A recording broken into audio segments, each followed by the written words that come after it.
பொன் பொருளை கண்டவுடன் வந்த வழி மறந்துவிட்டு கண்மூடி போகிறவர் போகட்டுமே.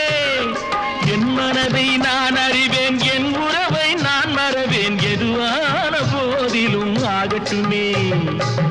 நன்றி மறவாத நல்ல மனம் போதும், என்றும் அதுவே என் மூலதனம் ஆகும். கண்ணை நம்பாதே, உன்னை ஏமா